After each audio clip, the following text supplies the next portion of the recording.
माँ लक्ष्मी धन वैभव की देवी हैं, लेकिन वे चंचला स्वभाव वाली मानी जाती हैं। वे उसी जगह टिकती हैं जहां करुणा, उदारता और सदाचार हो। कई धार्मिक ग्रंथों, पुराणों और लोक कथाओं में यह बात बार बार आती है कि दान से लक्ष्मी प्रसन्न होती हैं और धन की 3 गतियां बताई गई हैं: दान, भोग और नाश। दान सबसे उत्तम है, क्योंकि जितना दान किया जाता है उतना ही शुद्ध और स्थायी रूप से धन लौट कर आता है। महाभारत और अन्य ग्रंथों में भी कहा गया है कि जो दूसरों को देता है, भगवान उसे और अधिक देते हैं। कई संत और आध्यात्मिक शिक्षक कहते हैं, जितना बांटोगे उतना ही लौट कर आएगा। वीडियो में दिख रहे QR कोड को स्कैन करके आप किसी गरीब, भूखे की सहायता कर सकते हैं। माँ लक्ष्मी का असली संदेश यही है कि धन केवल कमाने से नहीं, बल्कि बांटने से बढ़ता है। जब आप अपनी आय का कुछ हिस्सा जरूरतमंदों, धार्मिक कार्यों, गरीबों या किसी अच्छे कारण में दान करते हैं, श्रद्धा और बिना दिखावे के, तो ब्रह्मांड में एक पॉजिटिव एनर्जी का चक्र बनता है जो और अधिक समृद्धि लाता है। यदि तुम चाहते हो कि मेरा आशीर्वाद तुम्हारे और तुम्हारे परिवार पर सदा बना रहे, तो अभी इसी क्षण इस QR कोड को स्कैन कर माँ लक्ष्मी के चरणों में सहयोग करके अपनी उपस्थिति दर्ज कराओ। कमेंट में पूरे भक्ति भाव से जय माँ लक्ष्मी लिखो, ताकि तुम्हारी पुकार सीधे मेरे हृदय तक पहुंचे।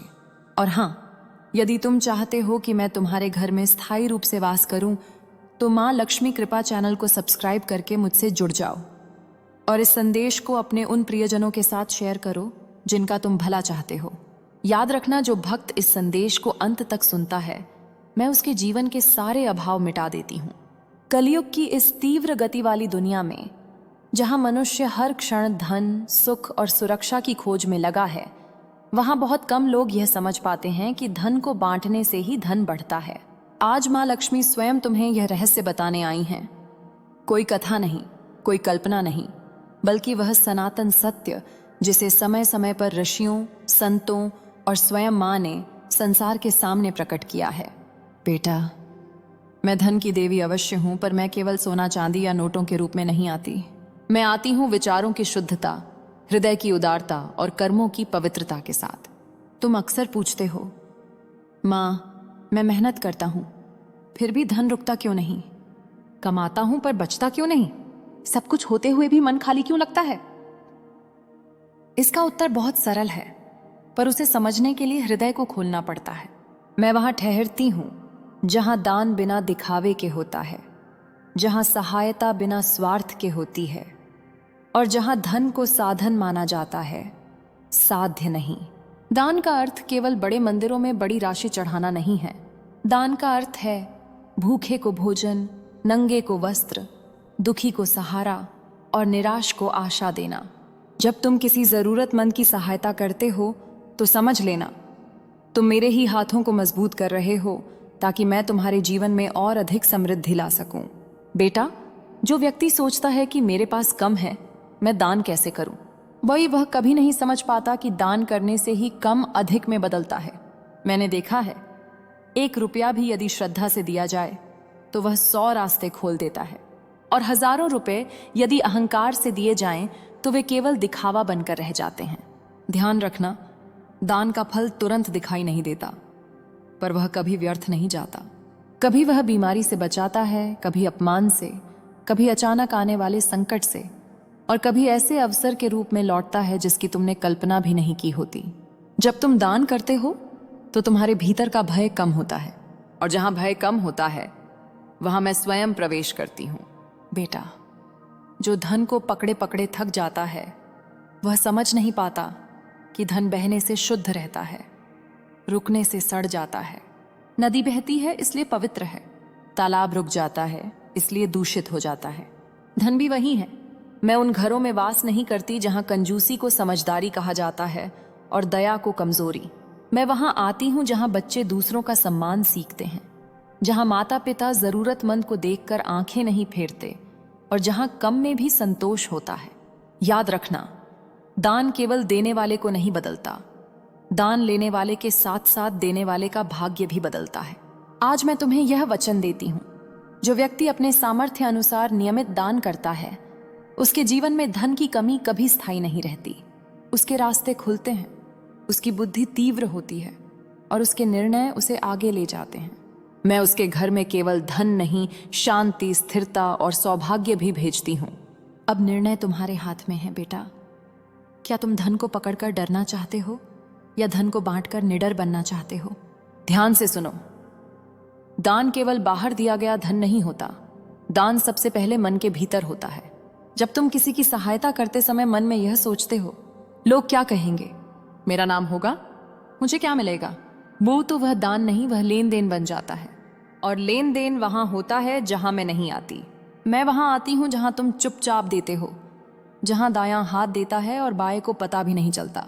बेटा, क्या तुम जानते हो क्यों कुछ लोगों के पास अचानक धन आता है और कुछ के पास धीरे धीरे, स्थायी रूप से? अचानक आने वाला धन अक्सर अहंकार की परीक्षा लेने आता है और स्थायी धन सेवा और दान की जड़ पर उगता है। जो व्यक्ति दान नहीं करता वह धन के आने पर डरता है, कहीं चला न जाए। और जो दान करता है वह जानता है जो गया वही लौटेगा, कई गुना।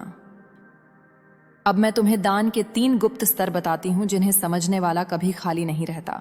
पहला स्तर, अभाव में दिया गया दान। जब तुम्हारे पास कम हो और फिर भी तुम किसी जरूरतमंद को देते हो तो समझ लो तुम मेरे हृदय को छू रहे हो। यह दान तुम्हारे जीवन से अचानक आने वाले बड़े संकट काट देता है। दूसरा स्तर, सामर्थ्य में दिया गया दान। जब तुम्हारे पास पर्याप्त हो और तुम नियम बनाकर दान करते हो तो यह दान तुम्हारे जीवन में स्थिरता लाता है। आय रुकती नहीं, रास्ते बंद नहीं होते और मेहनत व्यर्थ नहीं जाती। तीसरा स्तर, समृद्धि में दिया गया दान। जब तुम्हारे पास बहुत हो और तुम विनम्र बने रहकर दान करते हो तो यह दान तुम्हें केवल धन नहीं, वंश का सौभाग्य देता है। तुम्हारे बच्चे, तुम्हारे कर्म और तुम्हारा नाम तीनों सुरक्षित हो जाते हैं। बेटा, बहुत लोग मुझसे प्रार्थना करते हैं, माँ मुझे बहुत धन दे दो, पर बहुत कम लोग कहते हैं, माँ मुझे इतना योग्य बना दो कि मैं बांट सकूं। याद रखना, जिस घर में दान देने पर मन दुखी होता है वहां धन टिकता नहीं, और जिस घर में दान देने के बाद मन हल्का होता है वहां मैं स्वयं बैठ जाती हूँ। क्या तुमने कभी देखा है कुछ लोग बहुत कम कमाकर भी सुखी रहते हैं और कुछ लोग बहुत कमाकर भी हमेशा अशांत रहते हैं? यह अंतर धन का नहीं, धन के प्रवाह का है। धन जब रुक जाता है तो चिंता बन जाता है, धन जब बहता है तो आशीर्वाद बन जाता है। अब मैं तुम्हें एक बहुत गुप्त सत्य बताती हूं, दान हमेशा धन से ही नहीं होता। कभी किसी को सम्मान दे देना भी दान है, कभी किसी का दुख सुन लेना भी दान है, कभी किसी को सही मार्ग दिखा देना भी दान है। और जो व्यक्ति इन छोटे छोटे दानों को अपनाता है उसके जीवन में बड़ा धन अपने आप आने लगता है। बेटा, तुम ये मत पूछो कि दान करने से कितना मिलेगा, यह पूछो मैं आज किसका भार हल्का कर सकता हूं। जिस दिन तुमने यह सीख लिया उस दिन से मैं तुम्हारे जीवन में केवल आती नहीं, ठहर जाती हूं। बेटा, अब मैं तुम्हें वह बताने जा रही हूं जो बहुत लोग सुनते तो हैं पर समझ नहीं पाते। यह वह ज्ञान है जो शास्त्रों में, संकेतों में लिखा है और जीवन में अनुभव से प्रकट होता है। सबसे पहले यह समझ लो, हर दान का फल एक जैसा नहीं होता। दान का फल तुम्हारी भावना, तुम्हारे समय और तुम्हारे उद्देश्य से तय होता है। अब मैं तुम्हें 4 ऐसे दान बताती हूं जो यदि सही भाव से किए जाएं तो उनका प्रभाव जीवन में जल्दी दिखाई देता है। पहला दान, भूखे को अन्न। जब कोई भूखा तुम्हारे सामने हो और तुम उसे भोजन कराते हो तो समझ लेना तुमने सीधे मेरे हृदय को अन्न अर्पित किया है। यह दान घर की दरिद्रता को जड़ से हिलाता है। जो व्यक्ति भूखे को भोजन कराता है उसके घर में रोटी की चिंता नहीं रहती। दूसरा दान, दुखी को वस्त्र। जब तुम किसी को ढकने के लिए वस्त्र देते हो तो वह केवल शरीर नहीं ढकता, वह अपमान और लाचारी भी ढक देता है। यह दान मान सम्मान की रक्षा करता है। ऐसे व्यक्ति को कभी अचानक अपमान नहीं झेलना पड़ता। तीसरा दान, रोगी की सहायता। जब तुम किसी बीमार की औषधि, सेवा या सहायता करते हो तो यह दान तुम्हारे जीवन से लंबी बीमारी का भय काट देता है। यह दान स्वास्थ्य और आयु की रक्षा करता है। चौथा दान, विद्या और मार्गदर्शन। जब तुम किसी को सही मार्ग दिखाते हो, ज्ञान बांटते हो या किसी को आगे बढ़ने में मदद करते हो तो यह दान तुम्हारे भाग्य की दिशा बदल देता है। ऐसे दान से अवसर स्वयं छलकर आते हैं। अब ध्यान से सुनो बेटा, कुछ दान ऐसे होते हैं जो यदि गलत भाव से किए जाएं तो लाभ के बजाय हानि कर देते हैं। मैं यह इसलिए बता रही हूं क्योंकि बहुत लोग अनजाने में धन को रोक लेते हैं। दिखावे का दान, जब दान केवल नाम, फोटो या प्रशंसा के लिए किया जाए तो वह दान अहंकार को बढ़ाता है। अहंकार मेरा सबसे बड़ा शत्रु है। क्रोध में किया गया दान, लो, ले लो, इस भाव से दिया गया दान तुम्हारे पुण्य को कटौती में डाल देता है। बोझ समझकर किया गया दान, जब मन कहे देना ही पड़ेगा, तो ऐसा दान धन के प्रवाह को रोक देता है। बेटा, दान का सबसे शुद्ध रूप वह है जिसे देकर मन हल्का हो जाए, अहंकार न बढ़े और किसी को चोट न पहुंचे। अब मैं तुम्हें एक बहुत गहरा सत्य बताती हूं। दान का संबंध केवल धन से नहीं, कर्मों से भी होता है। जो व्यक्ति गलत कमाई से दान करता है वह समझता है कि वह अपने पाप धो रहा है, पर ऐसा नहीं होता। गलत धन दान बनकर भी शुद्ध नहीं होता। इसलिए कम हो पर शुद्ध हो, यही मुझे प्रिय है। याद रखना बेटा, मैं उस घर में जल्दी आती हूं जहां सुबह उठकर कृतज्ञता होती है, छोटे को स्नेह मिलता है, बड़े का सम्मान होता है और जरूरतमंद को खाली हाथ नहीं लौटाया जाता। ऐसे घर में दान स्वाभाविक होता है, बोझ नहीं। अब मैं तुम्हें एक वचन देती हूं। जो व्यक्ति नियम बनाकर सप्ताह में एक बार भी दान करता है, चाहे वह अन्न का हो, वस्त्र का हो या सहायता का, उसके जीवन में अचानक आने वाले धन संकट धीरे धीरे समाप्त होने लगते हैं। बेटा, तुम्हें यह जानकर आश्चर्य होगा, कई बार मैं धन नहीं रोकती, तुम्हारा दान रोक देता है। और जैसे ही तुम दान को अपने जीवन का हिस्सा बनाते हो, मैं बिना बताए तुम्हारे रास्ते खोलने लगती हूं। बेटा, अब मैं तुम्हें वह बताने जा रही हूं जिसे जान लेने के बाद दान केवल कर्म नहीं रहता, वह साधना बन जाता है। बहुत लोग दान करते हैं, पर बहुत कम लोग सही समय पर दान करते हैं, और सही समय पर किया गया छोटा सा दान भी भाग्य की दिशा मोड़ देता है। सबसे पहले समझ लो, दान का समय क्यों महत्वपूर्ण है। क्योंकि हर समय मनुष्य और ब्रह्मांड के बीच ऊर्जा का प्रवाह अलग होता है। जब तुम सही समय पर दान करते हो तो वह दान सीधे भाग्य लेखा को छूता है। दान के सर्वश्रेष्ठ समय एत प्रातः काल, सूर्योदय से पहले जब तुम किसी को सुबह सुबह कुछ देते हो तो यह दान पूरे दिन की नकारात्मकता काट देता है। ऐसा दान कार्य में सफलता और निर्णयों में स्पष्टता लाता है। तो भोजन से पहले यदि तुम खुद खाने से पहले किसी भूखे को खिलाते हो तो यह दान अन्न समृद्धि का वरदान देता है। ऐसे घर में भोजन की कमी कभी स्थायी नहीं रहती।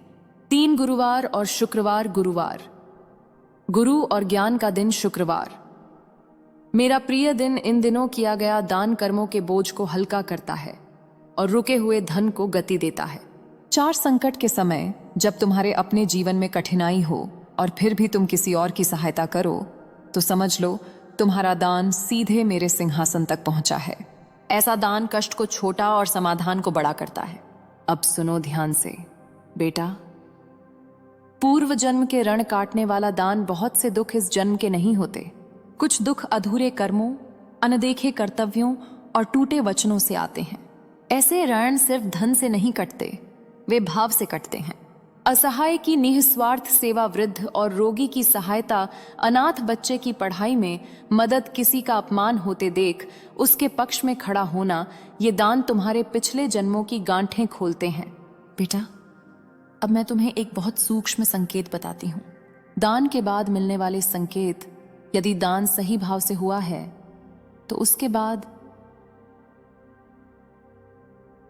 मन हल्का हो जाएगा, अचानक समाधान सूझेगा, कोई शुभ समाचार मिलेगा या कोई रुका काम अपने आप आगे बढ़ेगा। ये संकेत हैं कि मैंने तुम्हारा दान स्वीकार कर लिया है। पर ध्यान रखना, यदि दान के बाद मन भारी हो जाए या बार बार यह सोच आए मैंने इतना क्यों दिया, तो समझ लेना भाव में कहीं गांठ रह गई है। दान दोबारा नहीं, भाव सुधारो। बेटा, मैं तुमसे बड़ा दान नहीं मांगती, मैं चाहती हूं नियमितता, सच्चाई और करुणा। जो व्यक्ति हर सप्ताह छोटा सा भी दान नियम से करता है उसके जीवन में बड़ा संकट नियम तोड़कर कभी नहीं आता। अब अंतिम बात जो बहुत कम लोग समझते हैं, दान के साथ कृतज्ञता दान करके मुझे धन्यवाद मत दो। दान करके जीवन को धन्यवाद दो, क्योंकि कृतज्ञता दान का रक्षक होती है। जहाँ कृतज्ञता होती है वहाँ मैं चुपचाप लंबे समय तक ठहरती हूँ।